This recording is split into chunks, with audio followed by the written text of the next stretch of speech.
stand for the Christian age.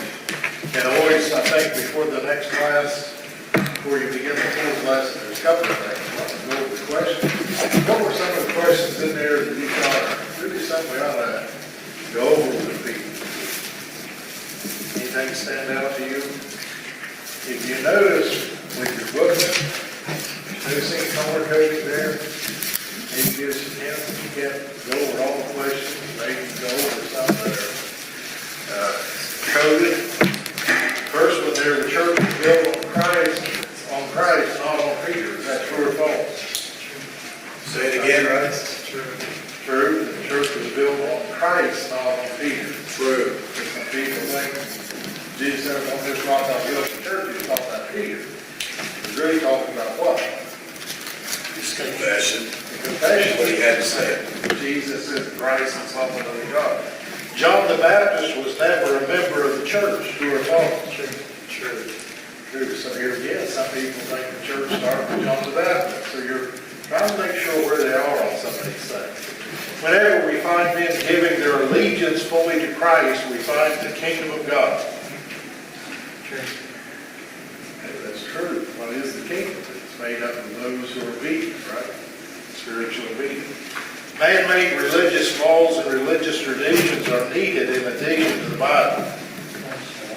That would be false, right? But here again, have they nailed this down? The word church means a building. False. Notice how caught up we are. I'll go to church. And even how many preachers talk about that in a not spiritual way, right? The church is the body of Christ. You and I are the church. And we're in it all the time. Aren't we? It says God does not have a plan or pattern for His church. He has left men free to form their own religious ideas. That would be false. Also, you know what we're hitting on here. Since Christ purchased the church with His blood, a person must be in the church to enjoy salvation through Jesus' blood. So you're in the religious world, thinks you don't have to be a part of the church. And they separate being a part of the church different from their salvation or eternal life, right? So these are the things we want to make sure they understand.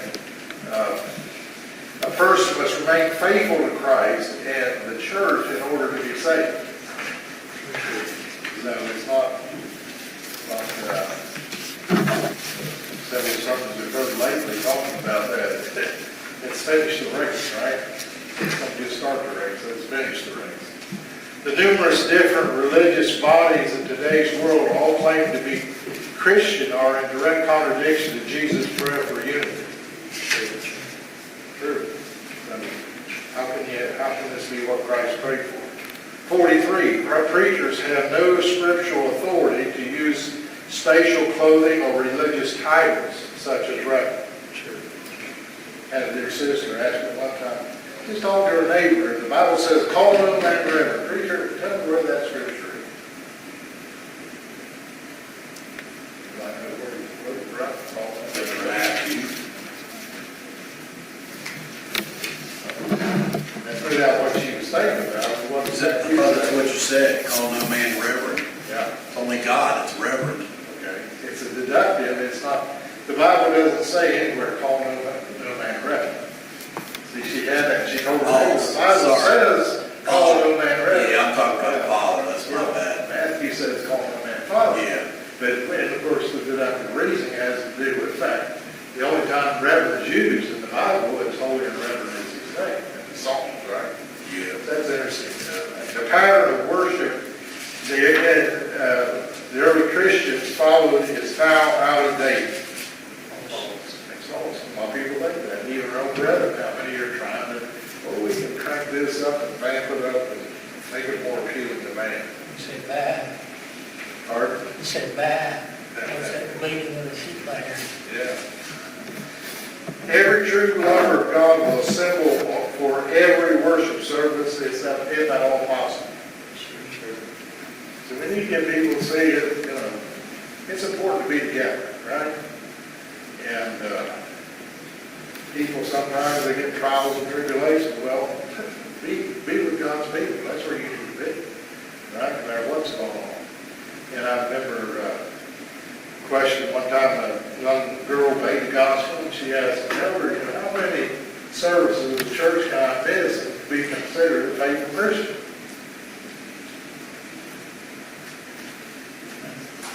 How would you answer that as an elder call? How many services? Can I miss and still be considered a faithful Christian? I don't know if I'd exactly say it this way, but first of all, she's looking, it sounds like the question is looking for what's the minimum I can do. I think it's important to they give themselves first to the Lord, and then the rest will follow. And my elder said, I never knew a Christian who wanted to miss any services. A Christian doesn't want to, like you say, look for the minimum I get by with it. It's just the contrary to the spirit of loving the Lord with all your heart. Multiple choice, 11. Those outside God's church family are still in sin, saved, not responsible to God. Still in sin, right? So, a Christian cannot quit the church and still be acceptable to fill in the blank 14. God, the early disciples met for worship every Sunday and partook of the Lord's. So pick some of those out, especially, you know, they're all coming on if they really understood what we were talking about here in our study on the Christian age. And as we mentioned, everyone please fill one of these out. This is an exam.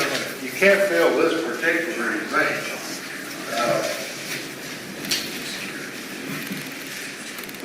And I cannot overemphasize how important it is that people fill this out. I would ask them before, you tell them, you know, before we study, and like I mentioned before, sometimes I do this at the end of the third lesson, but definitely if I haven't talked about it before, I'll do it before we begin the fourth lesson. And don't ever begin without asking this question. Stan, are you saved? Okay. So how long were you saved before you were baptized? You have to answer that too, but everyone fill this out. So there's different ways to fill this out, and I had one where I just drew a line and then place for baptism. And, you know, you basically are asking people where they are. And when you talk to them about this, do not respond to what they say. Just listen and write it down. And a lot of people will tell you, I was going down the road with my truck, the preacher was preaching, and the Lord saved me, and the big fire came out of heaven, and boy, I was saved. Where were you baptized? Maybe it was a year later, maybe the next week, I don't know. Some people, like the Brethren Church, you start talking to them, they'll say they're saved in baptism, but they have their altar called, and people are supposedly saved at the altar, whatever that means. And then once a year, they'll do a drink ceremony and have foot washing and all that, and have a baptismal ceremony. So everybody was saved that year, you know, to be baptized. Well, see, it's interesting how they use baptism remission of sins. So you need to write that down. I went to the altar, the Lord saved me, and 6 months later I was baptized. Okay, how were you baptized? Was it a sprinkling? Was it a pouring? Or was it immersion? And write that down. You know, how long were you saved before you baptized? I think that's the best way to ask them. Because that way, if they've understood the scriptures and knew why they did it, they're going to come back at you directly and say, what do you mean saved before I was baptized? But otherwise, you've left it open and you're letting them tell you. And like I say, don't respond to it. And then you might ask them, why were you baptized? And that's a very relevant question. There's people who can, we've had, a sister in the church, 8 years old, come to me and wanted to be rebaptized. And we talked about it. She also was going away from where she was a member because she was respected. Very young woman, taught Bible class all her life. And she didn't want people in the congregation seeing her rebaptized, questioned themselves. She just knew, I need to make this right. I started talking to her, and it was a situation when one day she was coming home from school, and the preacher didn't have her gospel meeting, and her sister was going down to be baptized. Oh, I want to be baptized too. Well, yeah, and that had bothered her all her life. And she really hadn't been baptized for the right purpose. You know, so it's important to ask these questions. Why were you baptized? With her, right? Just everybody else. We have that trouble with kids, right? In Kenya. You got to watch it that when you do it with young kids, that you're not baptizing them in front of the group. You usually keep things pretty private unless everybody starts following the crowd. It's not a siege in their part, right? So you've got to be careful how you do those things. But when did you become a member of the church? So you're saved, and maybe the altar call, and then sometime you were baptized. Well, where's the church come in here? Well, I've never been in a church yet, or maybe, as we know, in the Baptist church, when did they become a member of the church? When are they saved? I know we talked about this. Christine has mentioned it. She wishes those who were teaching her and asked these questions when they started studying with her. You want to say something about that, Christine? Well, I'd like to know how I would have responded. Because after the fact, you know how to respond. Because when they came and talked to us, my first reaction to everything I was told was, I believe everything you just told me, so why are you telling me I need to do something different? And they said to me, you were not baptized for the right reason. So I'm like, okay. So I kind of wish they would have done this to see how I would react. Yeah, because this is one problem I learned it early in teaching classes, and especially you had this problem with Baptists. You're going in there and not doing this, and I really started teaching people, and then once they've seen what the Bible teaches, mentally, that's just what they did. And it's hard to decipher, did I or didn't I? After you know and understand, you think, well, surely that's what I did. You know? So you can sometimes backtrack on that, but many times it's a huge problem because, well, we know, you say, well, all Baptists teach this or that. Well, no, all Baptists don't teach this or that. And there's several things you get into with this. We get into it also, some people, man, the person's in a Christian church, okay, should they be rebaptized? I'm not going to get all those things right now. But when did you become a member of the church? And you ask these questions before you ever study it, and then once you make sure they fill this out and sign it, then you say, hold on to this, that's what we're studying. So did everybody fill that out? I'm serious about it, you're doing it yourself too right now. Everybody's got a opinion. That's what we'll do. Please do it. Just because what we ask others to do, but don't. There's different ways of doing this. Like on the back, I said, where would you place believe, repent, hear, confess, baptism, living faithfully? Which mode of baptism were you engaged in? You know, were you immersed? Were you sprinkled? Were you poured? You know, did you have sinners there? So you need them to write these things out and don't be bashful about it. You know, like Christine said, she wished somebody would take the time to cover the peace of mind she has to and tell them this is what you believe. You know, how, like she said, she had a class book in the Baptist church. They taught her. She wishes she had that book. Knew what she put in that book. You know, And but I we was have. 10 years old. I would love to see whatever. When I did some counseling with a couple a few years ago before they got married, and the family wanted me to also have a Bible study with them. And I did this with them, and they both looked at each other's papers they filled out, and their eyes got real big because they both had a different answers, a different response, and they couldn't believe what the other was. And they didn't end up getting married. Yeah. And Well, go ahead. I think sometimes, you know, it might not be a bad thing if our children are marrying somebody to ask them to fill one out, you know? Well, that's an understatement, yes. Premarital counseling, number one, should we be married to non-Christian? Number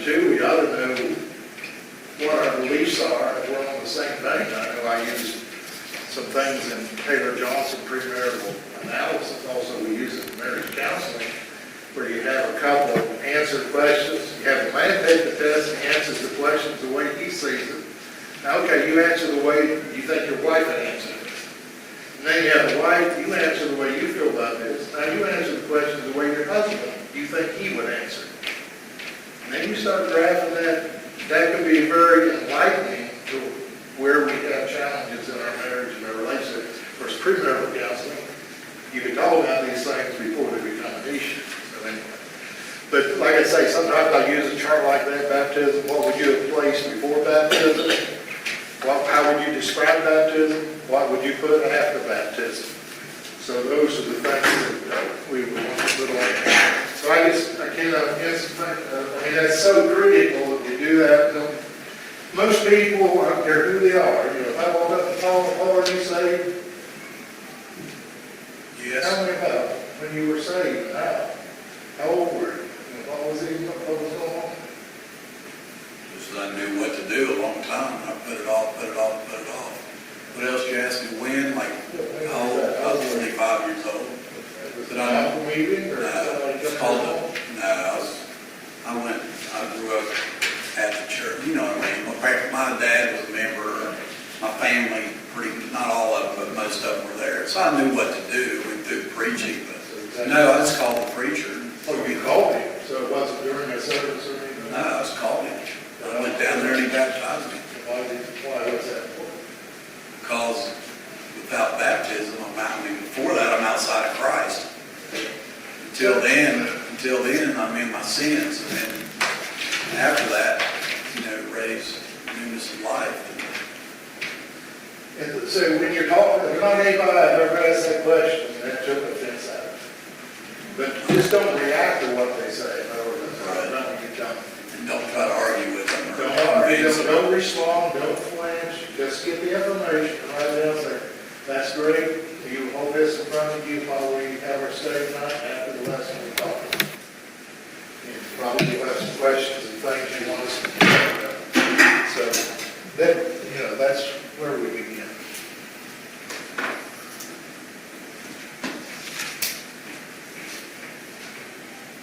He said, ask. Of all the questions anyone may ask, this one is the most important. We have time about that. Thank you, Elvis, right? You just right. Make sure everybody has the book for this lesson.